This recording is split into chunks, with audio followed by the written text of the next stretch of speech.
Hi everyone, we'll just like to welcome Thembi to our webinar. She's going to be our speaker for today.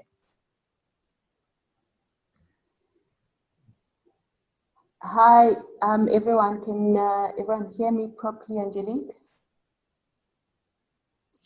Think so. Okay. Okay, so I guess I can start with this session. So, and thank you everyone for attending this session.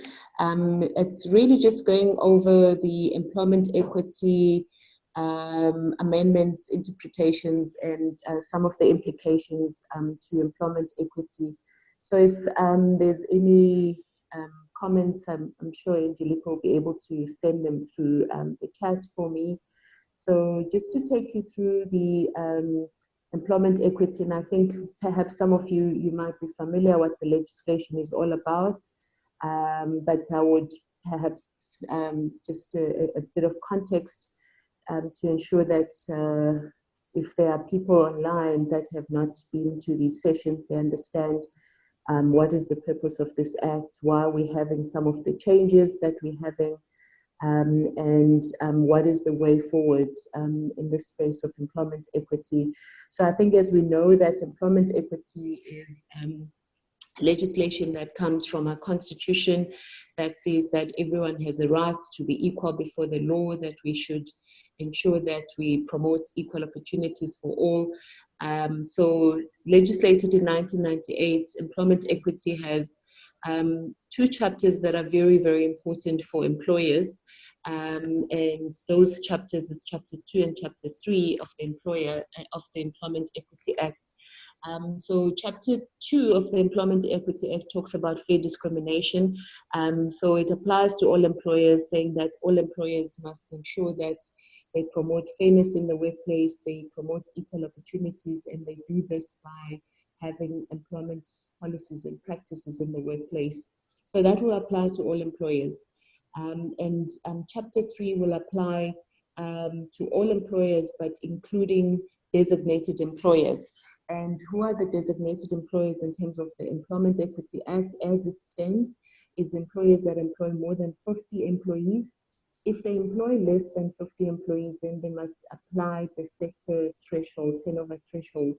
So each company is registered under a particular sector. So, and there is an amount that if a company employs less than 50 employees, then they got to look at what is the turnover threshold that may permit them to be a designated employer. So if they exceed that turnover threshold, then they will be regarded as designated employers. So that's part of chapter 3. So the importance of chapter 3 is all about the processes of consultation, of ensuring that the companies, they submit employment equity plans and reports, but I will share that with you just now in the next slide. The next slide that we have here is just a statistical reports that we've seen. As you know that with the Commission for Employment Equity Act, the Commission releases a report on the status of employment equity in South Africa each year. So this is the result of that report that shows from an agriculture perspective, there were 13% of the reports were from the agriculture companies, and the highest sector that has employed people would be, according to this, manufacturing. So that's just the statistics that you see, and also the number of employees per sector that have been employed. Also, what the Employment Equity Act does is it requires that companies, they redress the imbalances of the past, and in redressing also to ensure that they promote equal opportunities for all employees, and they need to make sure that there's an equitable representation of all people in all occupational levels. So companies are required to do an analysis of the workforce per occupational level. And when you do that, you have to apply your national employment equity, your economically active population demographics to benchmark with your current stats of or status of your company per occupational level. Where you have an underrepresentation, then you are required to put measures to correct. So the benchmark that is used is this national EAP. But if you are operating in the region like the Western Cape, for example, you will have to apply the Western Cape EAP. However, you're for a national company, you apply the national company, but you still need to consider, if you have a branch in Cape Town, to consider the EAP of that particular region. So what the Act is then saying is that employers are, they've got an obligation of making sure that they eliminate unfair discrimination, that they implement affirmative action measures to redress the imbalances of the past, or those people that were disadvantaged in the workplace.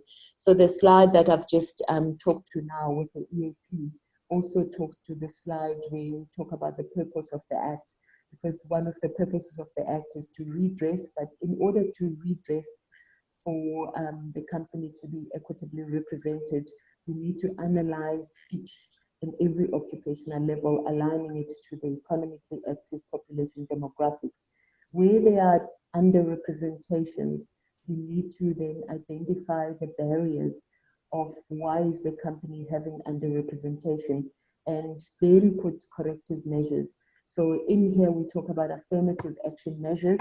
Affirmative action measures are in fact corrective measures. So where you've identified underrepresentation in an occupational level, for example, if you look at a senior management level, if you have 10 people, and out of those 10 people, you've got 2 people and two African, maybe 1 colored, 2 Indian, 3 whites.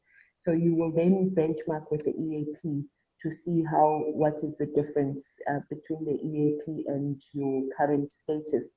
And once you've identified the barriers, then you have to put corrective measures. So that's the requirement of this Act. So, however, the new amendments are also had proposed that companies that are not employing less than 50 employees would be dropped as designated employers. However, the proposal from all the comments after the CEE has received the comments from the public, it looks like that change is not going to take place, but they will most likely increase the turnover threshold, and that is the comment that you see on the box next. Also, what the companies are required to do is to appoint an EE manager. So an appointment of an EE manager is very important, because that is the person that will monitor employment equity for the company. And this is the person that reports directly to the CEO. So it could be any other person with another job that they must be employed, but there must be a formal letter written and signed by the CEO, which gives the person the responsibilities of dealing with employment equity matters, and also ensure that the company does comply and also monitors employment equity processes of the organization. So the slide that you see in front of you is the legal requirements for all organizations that need to comply with employment equity, that they need to ensure that, sorry, I don't know if this is blocking anyone, I'm looking at the comments. Sorry, I just need to go back to my slide, the previous slide. Okay, so I may have gone too far in my slide. I'm not able to click it to go back to where I was. Let's see. Okay, so basically that slide that I can't get back to is the slide that talks about legal requirements for employers, that employers have to nominate employees on employment equity, and also that they must nominate for consultative processes, and that every employee that is nominated should represent the interest of all other employees. So the representation that you have must reflect the demographics, the race, the gender, occupational level, and these people that are nominated, they in support of the EE manager, and they would need to help the company with the analysis of the workforce. They would also need to identify the barriers for the company where there are underrepresentations. They would also need to make recommendations as to what the employer needs to be doing to correct the underrepresentations that the company may be finding. Once they've identified those underrepresentations, they are required to make contributions towards the plan. So you identify the analysis first and identify barriers, and then say, these are the barriers that we have identified as having a problem. So if the barriers is recruitment, for example, of people from the designated groups, then the consultation process or consultative forum is required to give recommendations as to what the company can do in order to correct the barrier of recruitment. And once that has been identified, they will make a recommendation towards what the plan should look like. And the plan then needs to be monitored by the committee together with the company EE manager and the managers themselves to ensure that the company implements what it has put in the plan. And then Section 21 of the Act then talks about reporting. So companies have to report on Employment Equity Act every single year. You've got to report on your plan as to how your plan looks like, and also whether you've, I've managed to go back to my slide, on whether you've achieved the plan that you have set out. So on the right-hand side of this column is all the forms that are critical in terms of compliance for the companies. So employees are required to make declaration as to what race, what gender. So it's important that this information is on file. So where employees refuse to declare, for example, they have a disability, but they refuse to declare disability and the disability is visible, the employer has the right to complete the form and say the employee has refused to acknowledge their disability. However, the employer needs to consult with that employee, informing them that as part of the requirements of the Act, they need to make a reasonable accommodation for the employees in the workplace, particularly where they are disabled. And that is why it needs to be reported accurately. So those are the forms that you're going to see, that you're seeing there. And the next slide that you see here talks about the importance of aligning processes. So Employment Equity Act requires companies to do an analysis of the workforce, identify barriers, and put measures that will promote diversities, and then set plans and targets. So you set the plans and targets after you've identified what are the corrective measures, after you've identified what the barriers are. It is required that when you do the barrier analysis, if you find that the barriers it's relating to skills, so it is important also to look at what are the requirements of your BEE for skills development. Are the skills that you've identified as a barrier impacting on people from the designated groups, i.e. Black people, as ACI, African, Colored, Indian people, women, and persons with disabilities? Because the BEE requirements are such that for generic companies, they've got to spend 6% of the skills development spend towards Black people. So if you've identified that you've got an underrepresentation of skills in terms of your employment equity gaps, then it is important that you align the processes when you're spending on your skills development for your BEE points. So that's the alignment that we are talking about here. And from a BEE perspective, they say management control, companies must have at least 60% of companies senior manager as Black people. So likewise, if you look at your employment equity targets, you need to ask, where are we currently in terms of our senior management?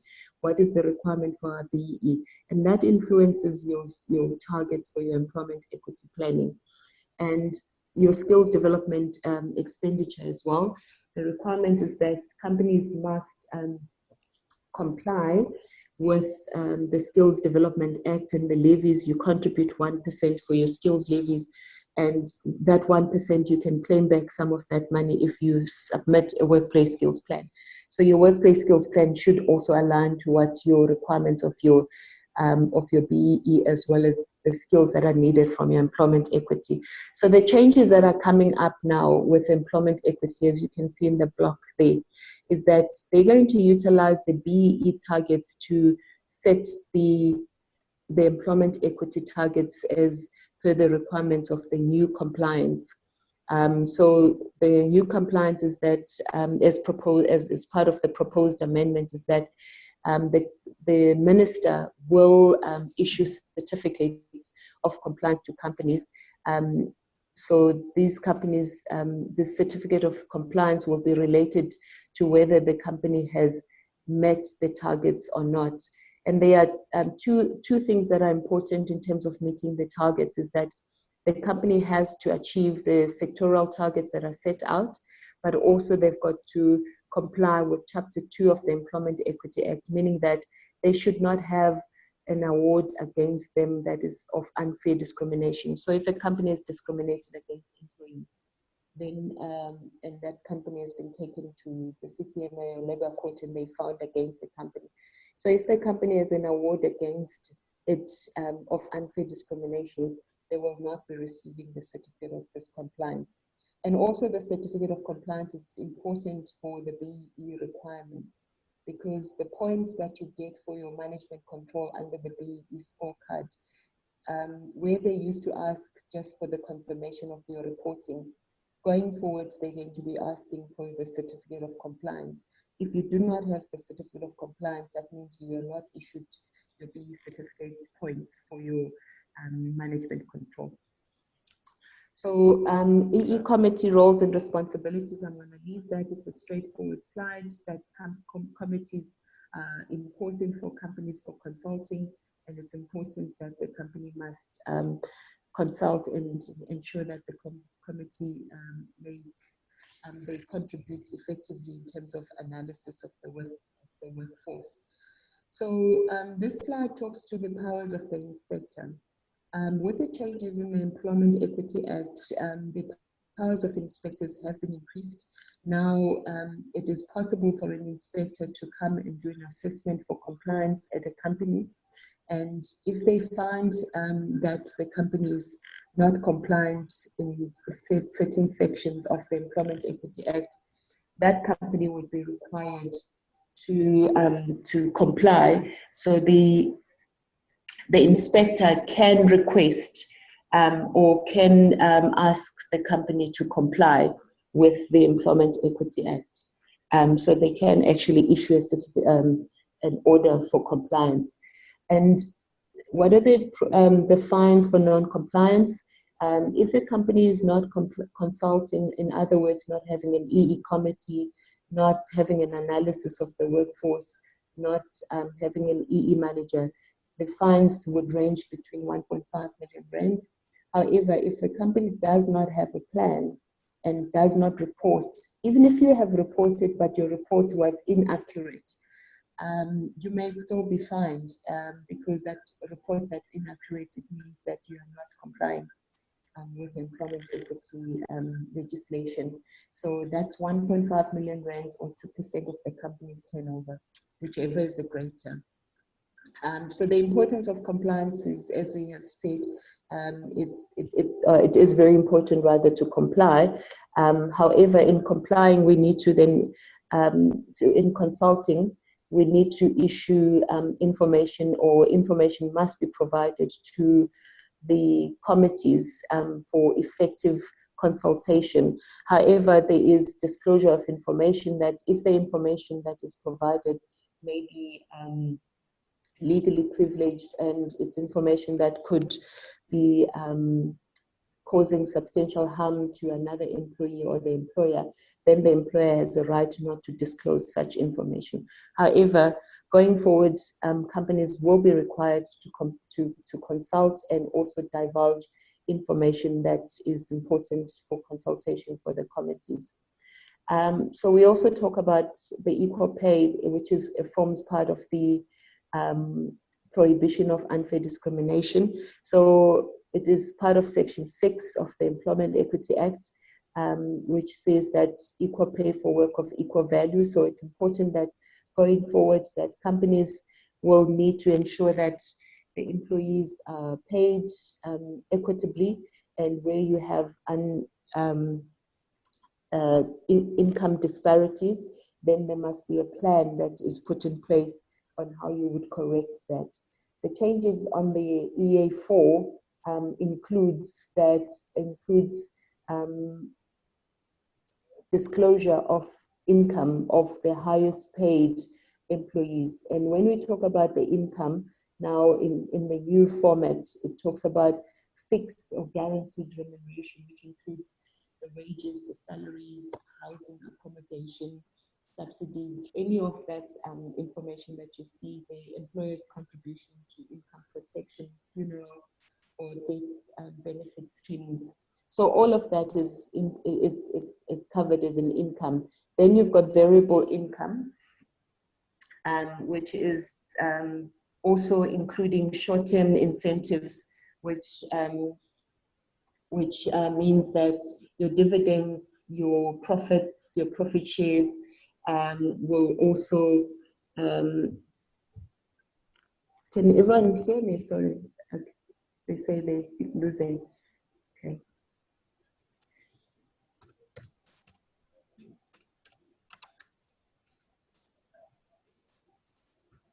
Yeah. So yes, so that is what the variable income is all about. So this is very important with the new submission of the EA4 going forward, because what it says is that companies have to report on all the employees. So the first form that you see here on Section C is as per the old reports that we had. So your total number of employees on your EA2 will be the same number of employees reported on this form on Section C.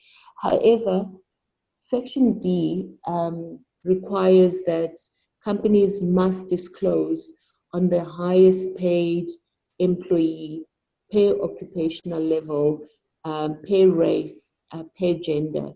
So for example, if you have a top management level, you've got 3 African males. So you're going to have to report on the highest paid African male as part of this report, leaving all the other 2 African males. If you've got 1 colored person, so that would be the only highest paid colored male. White males, the highest paid white male at top management, including their variable fixed term guaranteed income plus variables. And that would be the same reports that you would have for the semi-skilled, professionally qualified, skilled, technical, semi-skilled.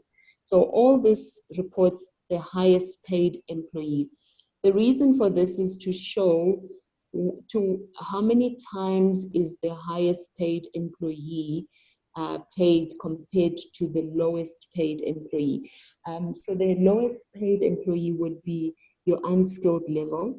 So if you say, for example, you employ 100 African males, so at the unskilled level, you are required to report on 1 who is the lowest paid unskilled level employee at that level. So that's what you're reporting on this report. Also very important in this report is to have a policy. So one of the requirements is to ask whether you have a company policy. So it's required now that if you're saying you've paid the employee whatever that the income is, you've got to give reasons as to why are the employees paid so different? What is the reason for the income differential? And you are only given options. So you're going to have to choose the most suitable option. And this option would also be then in line with whether you have a policy or not as an organization.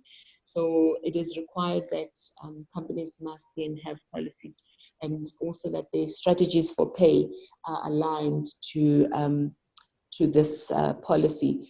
And without the policy, this obviously triggers already a query in terms of how is the company paying or remunerating its employees. So it's important that going forward that you have a policy with regards to this. Just as part of awareness on what is required in terms of this policy. So REM policy is just the process of how you would go about drafting a policy. So I'm not going to go through this. It's a flow diagram that would require, and also to have a checklist as to whether you need to have a policy or not and how you can be drafted. And we will be able to perhaps assist you in that, the remuneration framework. Just quick touch on the amendments. As we know that the previous amendments touched on Section 6, which I've already talked about, equal pay for work of equal value, and also touch on the point of any arbitrary grant. These were just some of the changes that took place. And the proposed amendments, as I've already indicated, there's an introduction of Section 15A, with, where the minister may publish by the way of gazette sector targets. And currently the Commission and the Department of Labour going through stakeholder engagements and asking companies to contribute towards the sectoral target, setting of these targets rather. So companies will be given the opportunity to give their contribution. But the ultimate requirement for this is that companies will have to align their employment equity plans with the new sectoral targets. And these would be placed in the system where the company must report on their plan and also report on the progress of such plan. So that's what the new targets are all about. So they focus on the achievement of your targets. However, if you haven't achieved your targets and you have had reasons for not achieving the targets, so the reason could be that you did not have opportunities in terms of recruitment, there were no promotions, there were no terminations in your company. That does not mean that you'll automatically not get a certificate of compliance. However, if you did have opportunities, but you did not utilize those opportunities to achieve your sector targets, it is likely that you will not receive the certificate of compliance.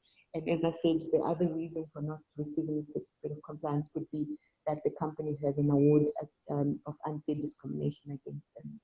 This section that you see in front of me, Section 37, relates to the powers of the inspectors, that the inspector or any other person may serve the compliance order to the employer in terms of the prescribed requirements. In terms of Section 16, which is a consultation, Section 17 is about the structure of your committee.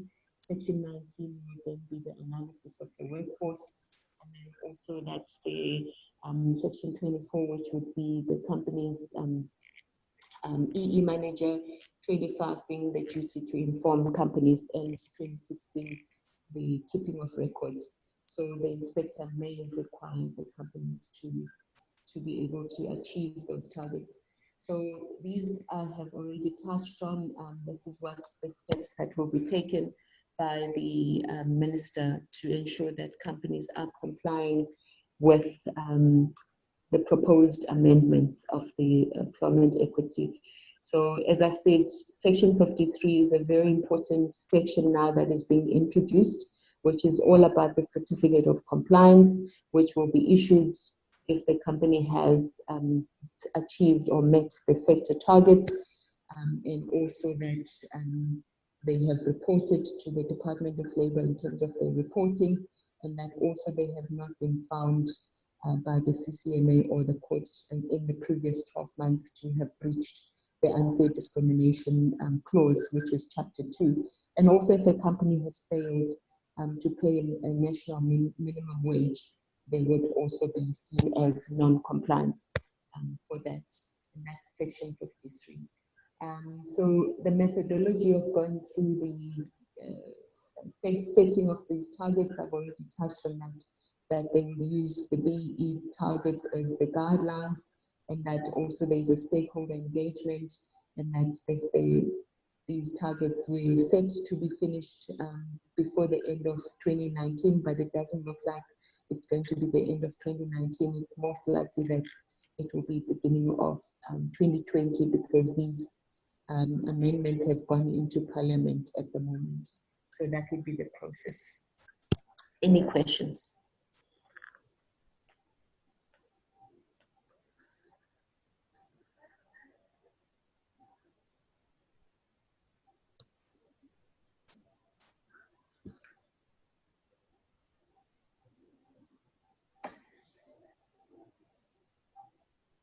Is everyone there?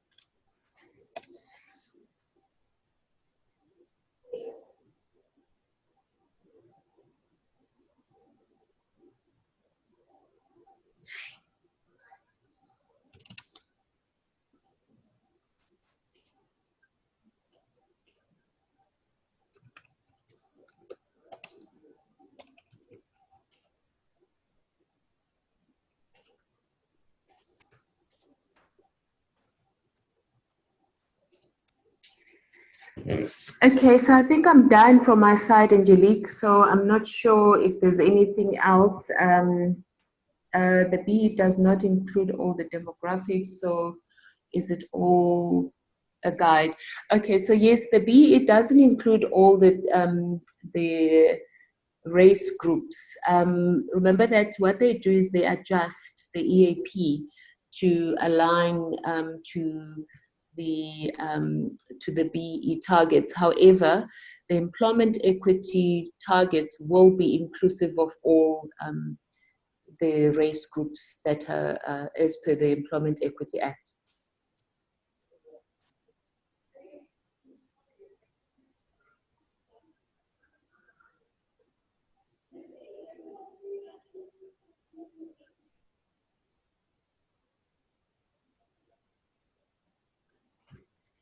Okay, so the question about the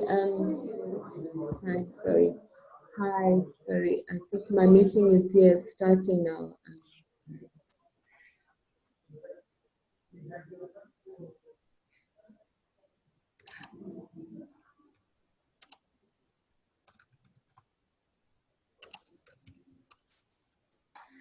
Hi.